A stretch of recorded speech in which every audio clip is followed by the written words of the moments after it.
This is the story of David, a quiet, simple man who had recently started working as a night security guard at St. Luke's Hospital, an old building resting on the edge of a quiet town.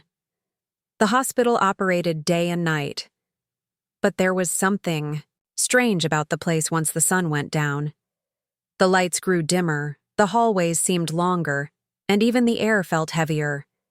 It was his first week on the job, and he had been told his duties were simple: watch the surveillance monitors, patrol the first and second floors every hour, and make sure the emergency exits stayed locked. Everything seemed easy enough. However, there was one rule that stood out. On the very first night, his supervisor had pointed at the monitor showing a dark, dust-covered hallway and said, "That's the third floor. It's closed off. You are not to go there for any reason." No explanation followed, just a firm look and a slight shake of the head. At first, David didn't think much of it. Every hospital had its stories: old wings, rumors of ghosts, equipment that mysteriously turned on. He figured the third floor was just abandoned and maybe dangerous structurally. So, he did what he was told. For 6 nights, his routine never changed. He checked the cameras, walked his rounds, drank his coffee, and waited for the shift to end. But on the 7th night, something happened. It was exactly 3:13 a.m. when one of the cameras flickered. The screen showing the hallway of the third floor, usually still and silent, suddenly lit up with a faint movement. David leaned closer, squinting at the monitor. A shadow, tall, thin, and unnaturally still, stood at the far end of the hallway. It wasn't walking or shifting. It was just there, watching. It didn't make sense. No one had access to that floor. The doors were supposed to be locked. Thinking it might be a glitch, David rubbed his eyes, blinked, and looked again. The shadow was still there. Then it moved, just a tilt of the head.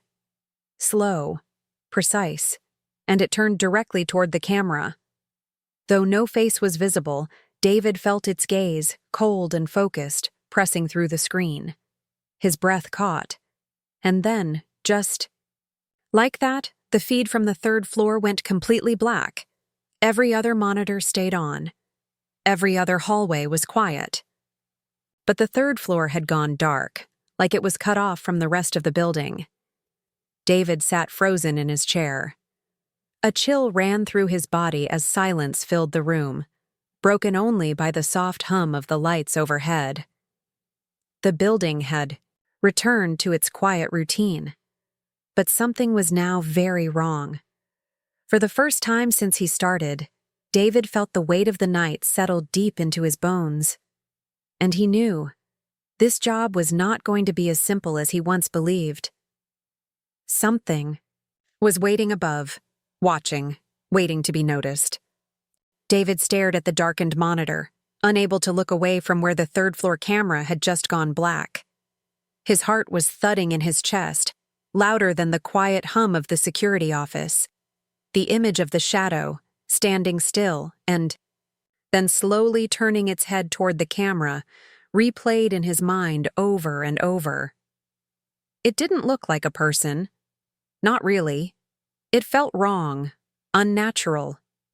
He had been told not to go to that floor, warned on day 1 without explanation. But now, something had appeared up there, and the camera feed had cut out as if in reaction to being seen. Panic crept into his throat, but he forced himself to stay calm.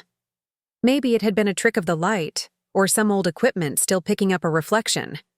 Glitches happened after all. That was the reasonable explanation. Still, something deep inside refused to believe that. With a shaky hand, David picked up the walkie-talkie and pressed the button. "Mark, do you copy?" he said, trying to keep his voice steady. Mark was the only other guard on duty that night, usually posted near the back entrance. Static crackled for a moment. There was no answer. He tried again, louder this time, asking if Mark could check the third floor, or if he'd noticed anything strange. Silence returned, just more static. Finally, after a long minute, A whisper came through the radio, too quiet, almost like a breath. Then Mark's voice came, faint and shaky. "I'm on the third floor, but I don't see anyone." David froze. His hand tightened around the walkie-talkie. That floor was supposed to be locked. Mark didn't have the keys. No one did. The supervisor had kept them, and that man never left his office after hours. "Why did you go up there?" David asked, his voice cracking just slightly. The pause that followed stretched long enough to raise the hairs on his neck. Then, in a whisper barely louder than the static, Mark answered, "I heard someone calling my name." A chill crawled down David's spine. That wasn't right. No, one else should be in the building. No patient rooms existed on that floor anymore. It had been shut down for years. David asked who called him, but no reply came. The connection dropped. More static. He tried again. Nothing. Mark was gone from the other end. David stared at the now black camera feed again. The image of the unmoving figure returned in his mind, standing alone in that long, broken hallway. What was it doing there? Who could have possibly called Mark's name? And more importantly, how did Mark get inside? Something was terribly wrong. The third floor was no longer quiet. It wasn't abandoned. Something had been waiting up there. And now it had called someone. It had brought Mark in. And from the sound of his voice, whatever he had found wasn't something human. David sat frozen in the dim glow of the security office, staring at the walkie-talkie clutched tightly in his hand. The silence on the other end pressed down like a heavy weight. Mark had gone silent after claiming he was on the third floor and had heard someone calling his name. The thought alone chilled the blood. The third floor was locked, abandoned, and completely off limits. Yet somehow Mark had reached it. Somehow the door had opened for him. The broken camera feed still showed. Nothing but black, as if the hallway no longer existed at all. David's instincts screamed at him to stay put, to wait for the sun to rise. But a deeper part, the part that couldn't ignore the voice of a friend in trouble, refused to stay still. With hesitant hands, he grabbed his flashlight, slid his badge into his pocket, and stepped out into the hallway. The hospital at night was a different creature. The buzzing of overhead lights felt louder. Every step echoed too long, and the walls seemed to close in the deeper he walked. He took the stairs to the second floor, each creak of the metal steps a reminder that the third floor was never far. When he reached the landing, he paused. A strange smell hung in the air, faint, sour, like rusted metal and something rotting just beneath it. The hallway ahead was empty, but the scent seemed to drift from above, seeping through the cracks in the ceiling. David took a deep breath, steeled himself, and climbed the last set of stairs. At the top, the third-floor door stood slightly open. That door had always been locked, and yet now it hung ajar like a mouth waiting to swallow someone whole. He pushed it open slowly, the hinges groaning loud against the silence.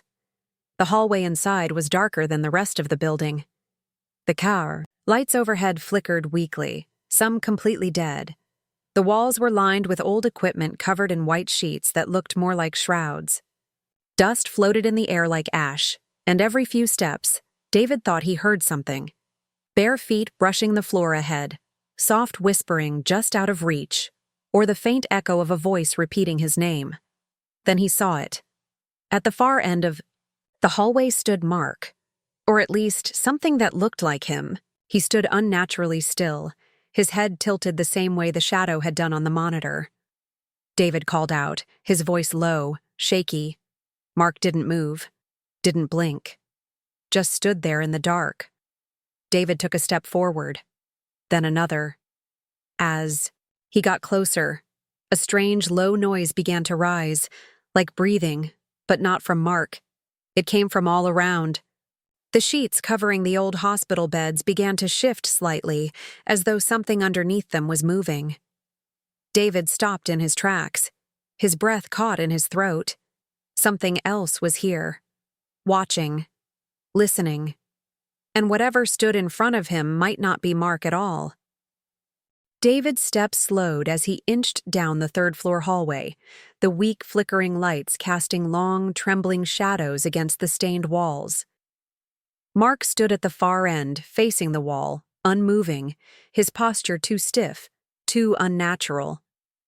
A cold sweat broke across David's neck as the low breathing sound grew louder, still coming from all around, as if the entire floor had lungs and was slowly exhaling. The sheets over the equipment swayed slightly, though no air moved. The dikias. Dust in the air danced like it was being disturbed by invisible hands. David's flashlight trembled in his grip, the beam shaking across the peeling wallpaper and cracked tile. His voice was barely above a whisper as he called out to Mark again. But there was no answer, only silence and that terrible, steady breathing. As he got closer, a strange chill wrapped around his legs, rising like a fog from the floor. The temperature dropped suddenly, sharply, enough to see his breath. Then Mark moved, only slightly, his head turning just a few inches to the side, enough to show a sliver of his cheek. But his eyes, they weren't right. They were too wide, too dark, as if the pupils had swallowed everything. His skin looked pale, almost gray, and the way he turned his head, slow, mechanical, like his body had forgotten how to be human, made David freeze in place. "Mark?" he asked again, softer now, trying to understand what he was looking at. A long moment passed. Then Mark spoke, but it wasn't his voice. It was deeper, distant, like something else was inside him, speaking through him. "You shouldn't be here." The words echoed off the walls, not loud, but sharp. David took a step back, but the floor beneath him creaked unnaturally loud, and the sound triggered something. The sheets covering the equipment began to tremble. One by one, they started to rise, as if something underneath was standing up. Shapes began to form beneath the cloth, tall, thin, hunched, and wrong. Fingers, too long, pressed against the fabric. One sheet slipped off completely, revealing a figure twisted in shadow, with hollow eyes and a mouth far too wide. It didn't scream. It only opened its mouth and let out a soundless cry, like the air had been stolen from the room. David stumbled backward, his flashlight dropping to the floor with a clatter. The beam rolled across the hallway, landing on more of the figures now moving, stepping out from under their covers, silent and slow. Mark, or whatever wore his face, began to smile, a grin stretched unnaturally wide, teeth like glass reflecting the weak light. David turned and ran, heart pounding in his ears down the hallway and toward the stairs. Behind him, the whispering grew louder, words in a language not meant for the living. The third floor was alive, twisted, haunted, and hungry. Something had taken root in that place long ago, and now it had seen him, and it didn't want to let him go. David's footsteps thundered down the stairwell, each step echoing like a warning bell in the hollow silence of the hospital. His lungs burned with cold air, and the sweat on his face felt like ice as he stumbled onto the second floor. He slammed the stairwell door behind him, pressing his back against it, trying to catch his breath. The hallway in front of him was quiet, too quiet, like the entire building had taken a breath and was holding it. His hands trembled as he fumbled for the walkie-talkie clipped to his belt. Static greeted him once again. He tried calling for Mark, even though he knew deep down whatever stood on the third floor wasn't Mark anymore. No answer came. The device hissed softly as if mocking him. The lights overhead flickered once, twice, then steadied. The floor was different now. It didn't feel safe like it had before. The air still held that metallic scent, sharper now, and the silence wasn't peaceful. It was stretched thin, strained, as if something watched from just beyond the walls. David forced himself to move, walking quickly toward the security office. He had to get out. He had to call for help. He turned the corner and stopped cold. The elevator doors were open. They had been closed earlier, untouched for hours. Now they stood wide, gaping into pitch blackness. The button panel beside them flickered with random lights, none of them making sense. And inside, just barely visible in the darkness, stood a figure, still unmoving, facing him. His legs refused to work for a moment, locked in fear. Then the elevator doors began to close, slowly, silently. The figure didn't move, just stared. As the doors slid shut, David turned and ran. He didn't care about the cameras anymore or the rules. He reached the security office, slammed the door shut behind him, and locked it. The familiar room offered little comfort now. The monitors on the wall buzzed with static, some showing distorted images, others flickering between floors with no control. Then, suddenly, one camera feed steadied, pointing directly into the hallway outside the office. David leaned forward, watching. Nothing moved. The hallway was empty. Then, slowly, the overhead lights began to shut off, one by one, moving toward the office. Click, darkness, closer and closer. His breath caught. His fingers hovered over the emergency call system. Just before the last light blinked off, something stepped into view. A pale face, stretched too long, eyes hollow and unblinking. It tilted its head. The monitor flickered, then cut to black. Inside the office, the lights dimmed. The hum of the room died. Even the clock stopped ticking.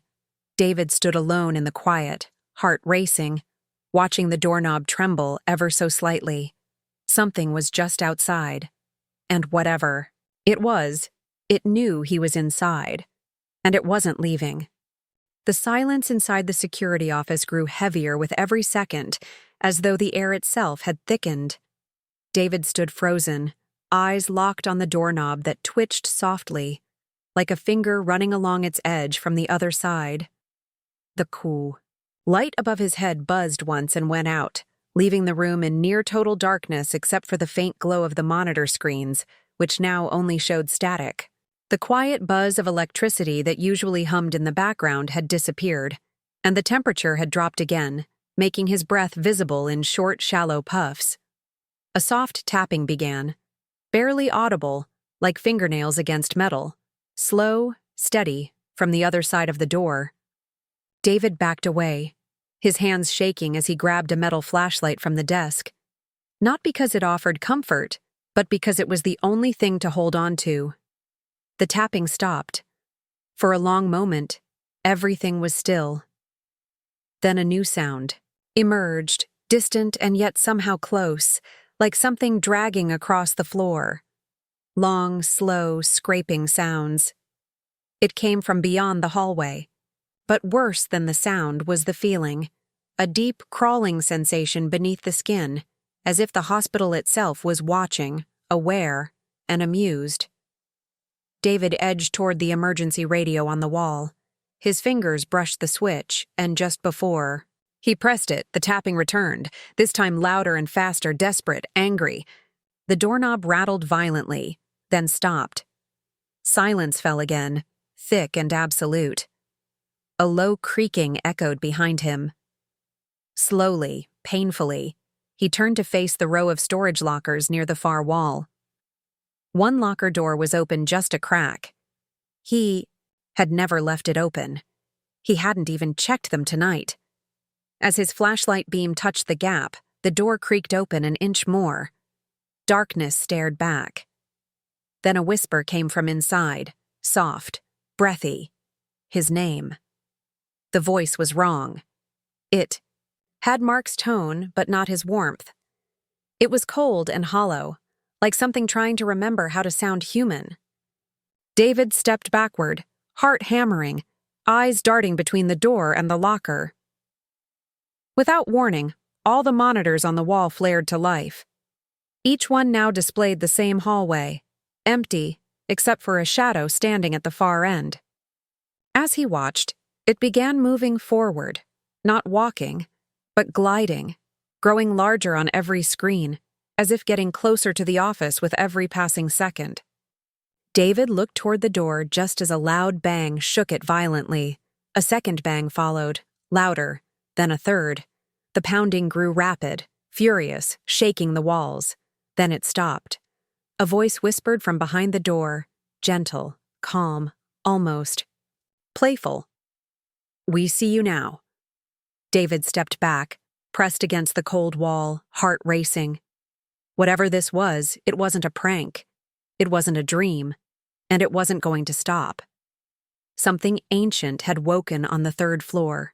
Something that fed on fear and silence. And now it was hunting. Not just him, but anyone left inside. The door burst open with a force that shook the entire office, slamming against the wall so hard it left a dent. But no one stood there. The hallway beyond was pitch black, stretching into an unnatural void. David didn't move. His breath hitched. In his throat, his body frozen as if invisible chains held him in place. The silence returned, thick, choking, alive. Then a soft sound echoed from the hallway. Footsteps. Bare. Slow. Wet. Each step squelched as if the floor was soaked in blood. Something moved just beyond the threshold, not seen but felt. The air inside the office dropped to a freezing cold that bit into his skin like needles. The flashlight in his hand flickered violently, then died.